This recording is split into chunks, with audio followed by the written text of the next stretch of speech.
اگلا سوال ہے، عموماً بچپن میں یہ بات سننے کو ملی ہے کہ اللہ تعالیٰ نے جنت میں انٹری کے لیے ٹیسٹ کے طور پر ایک خطرناک برج رکھا ہوا ہے جسے پل صراط کہا جاتا ہے، جو کہ بال سے زیادہ اللہم باریک اور اجرنا تلوار من کی النار۔ دھار سے زیادہ کاٹنے والا ہے۔ اہل جنت اس سے بآسانی گزر جائیں گے جبکہ کافر اور منافقین کٹ کر دوزخ میں گرتے جائیں گے۔ والعیاذ باللہ تعالی۔ کیا یہ بات واقعی درست ہے؟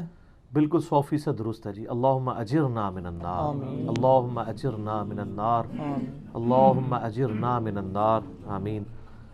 اللہم من احییتہ منا فاحیہ علی الاسلام ومن توفیتہ منا فتوفہ علی الایمان۔ اللہم انی اعوذ بک من عذاب جہنم ومن عذاب القبر ومن فتنة المحیا والممات ومن شر فتنة المسیح الدجال، آمین۔ میرے بھائیو، یہ پل صراط کا ذکر قرآن میں بھی اشارتاً موجود ہے۔ سورہ مریم کے اندر آپ کو 71 نمبر آیت مل جائے گی، پارہ نمبر 16 کے اندر۔ اعوذ باللہ من الشیطان الرجیم، بسم اللہ الرحمن الرحیم۔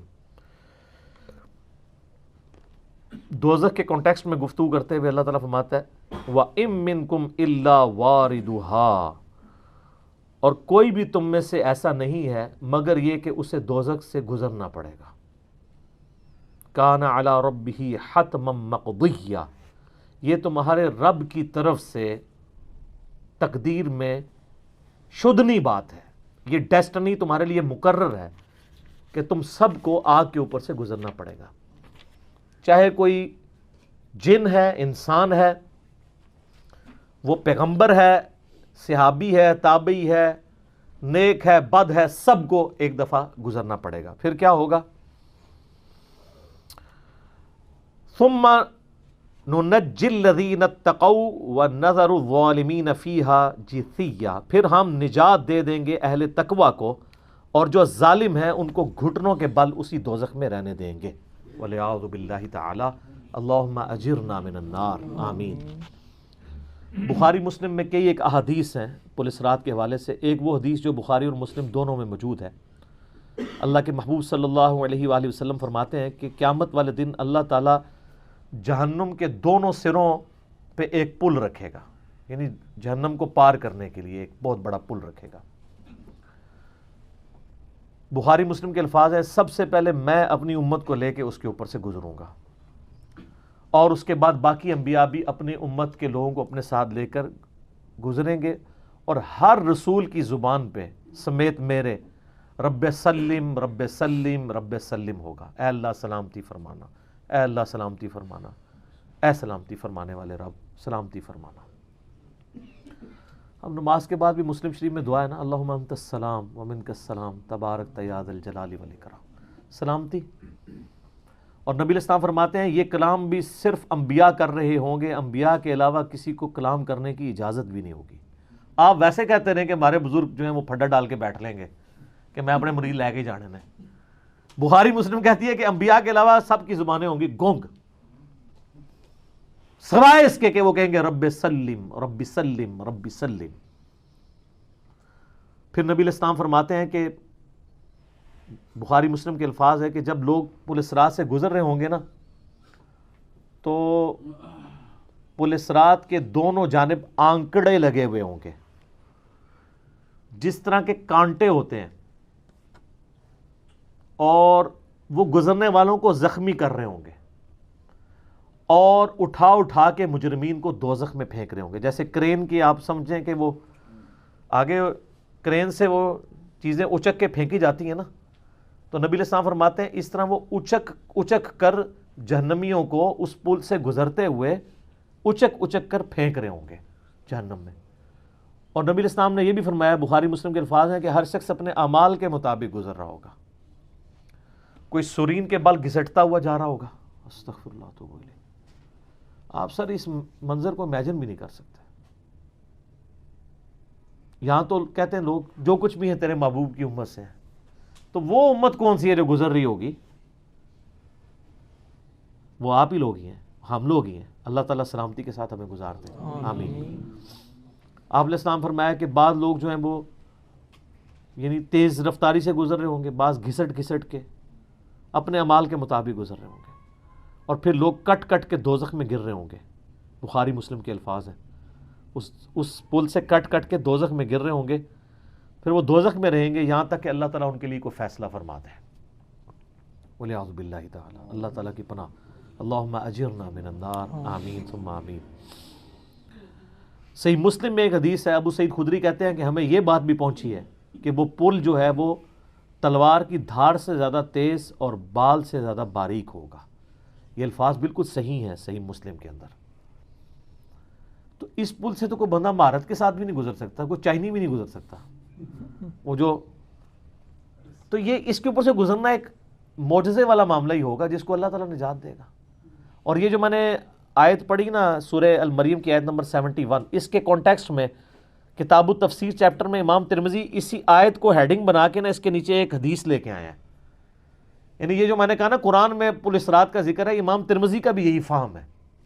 انہوں نے اس آیت کی ہیڈنگ بنا کے جامع ترمذی میں حدیث لی ہے بالکل صحیح سند کے ساتھ پل صراط کے حوالے سے، کہ نبی صلی اللہ علیہ وآلہ وسلم نے ارشاد فرمایا کہ یہ پل صراط جہنم پہ رکھا ہوا ایک پل ہے جس پر سے لوگوں کو گزرنا پڑے گا اور ہر شخص اپنے اعمال کے مطابق گزرے گا.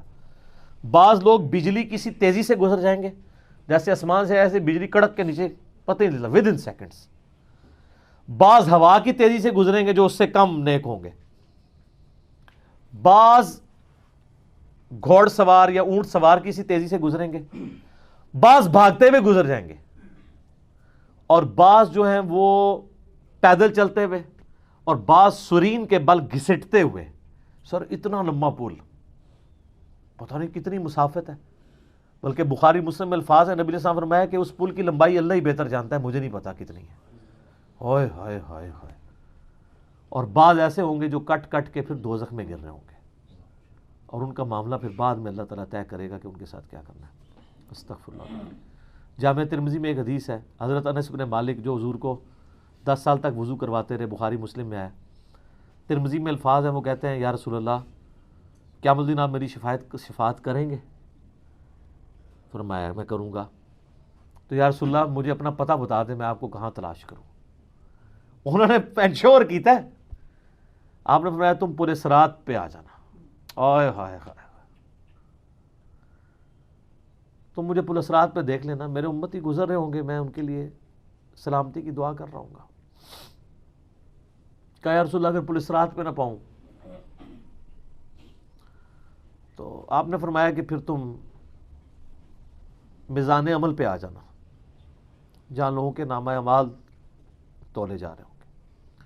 نبی علیہ السلام کا نامہ اعمال نہیں تول رہا ہوگا، آپ کو تو اللہ نے امن دے دیا نا، انا فتحنا لک فتحا مبینا. اور بخاری مسلم میں حدیث ہے، حدیث شفاعت کے سارے نبیوں سے لوگ ہوتے ہوتے حضرت عیسیٰ کے پاس جب اینڈ پہ آئیں گے نا تو وہ کہیں گے بس ایک ہی شخص ہے جس کو امن ملا ہوا ہے، تو محمد رسول اللہ کے پاس جاؤ، وہ شفاعت کریں گے. تو آپ علیہ السلام اپنی امت کی خاطر ہی یعنی میزان عمل پہ تکلیف کاٹ رہے ہوں گے. کہا یا رسول اللہ میزان عمل پہ بھی نہ پاؤں تو کہاں جاؤں؟ فرمایا پھر تم حوض کوثر پہ آ جانا، میں وہاں پہ اپنے امتیوں کو مشروب پلا رہا ہوں گا. بخاری مسلم میں درجنوں احادیث ہیں، آسمان کے ستاروں کے برابر اس کے برتن ہیں، اور جو ایک بار پیے گا وہ کبھی پیاسا نہیں ہوگا. جنت میں لوگ مشروب لذت کے لیے پئیں گے، پیاس کی وجہ سے نہیں پئیں گے. ان کا یا رسول اللہ اگر آپ مجھے پل صراط پہ بھی نہ ملے، میزان عمل پہ بھی نہ ملے، اور آپ صلی اللہ علیہ وآلہ وسلم حوض کوثر پہ بھی مجھے نہ ملے، تو پھر میں آپ کو کہاں تلاش کروں؟ آپ فرمایا تم مجھے تلاش کرنا، میں ان 3 میں سے کسی ایک جگہ پہ ہوں گا. تو بخاری مسلم میں پھر یہ بھی آتا ہے کہ میرے حوض کوثر پہ کچھ لوگ لائے جائیں گے، میں کہوں گا اصحابی اصحابی، یہ میرے ساتھی ہیں. تو مجھے بتایا جائے گا کہ آپ کے بعد یہ دین سے الٹے قدم پھر گئے تھے، انہوں نے دین میں بدعتیں جاری کر دی تھی. آپ فرماتے ہیں میں کہوں گا سحقا سحقا لمن غیر بعدی، کو دور کر دو مجھ سے، میرا ان سے کوئی تعلق نہیں ہے. بخاری مسلم میں الفاظ ہیں، عبداللہ ابن ابی ملیکہ جب یہ حدیث بیان کرتے تھے تو کہتے تھے اے اللہ ہم تیری پناہ میں آتے ہیں اس چیز سے کہ تیرے نبی کے وفات کے بعد ان کے دین سے الٹے قدم پھر جائے. یہ وہی لوگ ہیں جو حضور کی وفات کے بعد مرتد ہو گئے تھے. مسلمہ کذاب کے ساتھ مل گئے، منکرین زکوٰۃ میں شامل ہو گئے، سیدنا ابوبکر کے خلاف کھڑے ہو گئے. اور یہ صرف قانوناً صحابہ کے بارے میں صرف یہ حدیث نہیں ہے، عام امتیوں کے بارے میں الگ سے حدیثیں ہیں بخاری مسلم میں. یہ نہ سمجھیں کہ پچھلے لوگوں کے لیے، قیامت تک کے لیے جن لوگوں نے دین میں بدعتیں جاری کی ان کے لیے حدیثیں ہیں، اس میں امتی کے الفاظ بھی ہیں، وہ بھی بخاری مسلم میں. اور امت کیا کر رہی ہے؟ صحیح مسلم میں حدیث ہے، نبی علیہ السلام ایک دن اتنا روئے اور ساتھ ساتھ آیتیں پڑھ رہے ہیں قرآن کی. پہلے آپ نے سورہ ابراہیم کی وہ آیت پڑھی جس کا ترجمہ یوں ہے کہ ابراہیم علیہ السلام کہتے ہیں اے اللہ شیطان نے کتنے لوگوں کو بہکا دیا، تو جو شیطان کے رستے پہ چلا میرا اس سے کوئی تعلق نہیں ہے، یعنی اعلان برات کر دیا اپنے ماننے والوں سے. پھر آپ نے سورہ مائدہ کی وہ آیات پڑھی جس میں حضرت عیسیٰ علیہ السلام کی اور اللہ کی قیامت کے دن گفتگو ہوگی. اس میں عیسیٰ ابن مریم کہیں گے اے اللہ جب تک میں ان میں موجود تھا میں ان پر گواہ تھا، جب تو نے مجھے اٹھا لیا پھر تو اور تیری مرضی، ان کو عذاب دے یا چھوڑ دے. اعلان برات. پھر حضور نے کہا کہ یا اللہ ابراہیم نے بھی اپنی امت سے اعلان برات کر دیا، عیسیٰ نے بھی کر دیا، لیکن میں کہتا ہوں میری امت میری امت. آئے ہائے ہائے.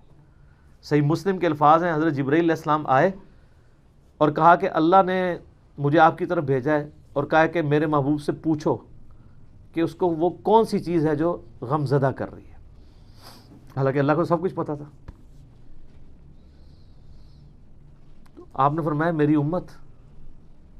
تو جبرائیل علیہ السلام نے پھر اللہ کی طرف سے بشارت دی کہ نبی علیہ السلام کو کہ اللہ تعالیٰ فرماتا ہے کہ اے نبی آپ غم زدہ نہ ہو، ہم آپ کو آپ کی امت کے معاملے میں قیامت والے دن رسوا نہیں کریں گے. تو سبحان اللہ تو ہم پڑھتے ہیں لیکن ہمارے ایسے کرتوت نہ ہو کہ سحقن سحقن لمن غیر آبادی نہ ہو جائے کہیں، سحقن سحقن لمن بدل آبادی نہ ہو جائے کہیں. یہ بھی تو چانسز ہے. استغفر اللہ واتوب الیہ. نبی علیہ السلام نے تو اپنی محبت کا حق ادا کر دیا. اور مسلم شریف میں حدیث ہے قیامت کا دن وہ ہے کہ جب ابراہیم علیہ السلام بھی میری طرف متوجہ ہوں گے. جس دن کوئی بھی اللہ کی بارگاہ میں کلام کرنے والا نہیں ہوگا، میں ابراہیم علیہ السلام کی سفارش بھی میں کروں گا. حضور کی سفارش کے بعد انبیاء کو بولنے کا موقع ملے گا. اسی پہ وہ اعلیٰ حضرت کا شعر ہے نا، وہ جہنم میں گرا ان سے جو مستغنی ہوا، ہے خلیل اللہ کو حاجت رسول اللہ کی. بل ہم شعر کہہ سکتے ہیں، ہم محبت کے لیے نعرے مار سکتے ہیں، لیکن نبی علیہ السلام نے جو امت کو تعلیمات دی تھیں حجۃ الوداع کے موقع پر، غدیر خم کے موقع کے اوپر، امت نے کسی ایک وصیت کا بھی پاس نہیں کیا. اب یہ ایک دردناک ٹاپک ہے، جتنی مرضی بات کی جائے نہ ختم ہونے والی ہے. بس اس کو اسی پہ کنکلوڈ کرتے ہیں کہ اللہ تعالیٰ قیامت والے دن ہمیں اپنی رحمت کاملہ سے اپنے محبوب صلی اللہ علیہ وآلہ وسلم کی شفاعت کے ساتھ قیامت کی ساری ہولناکیوں سے بلا حساب و کتاب جنت میں داخلہ عطا فرمائے. آمین ثم آمین. ٹھیک ہو گیا.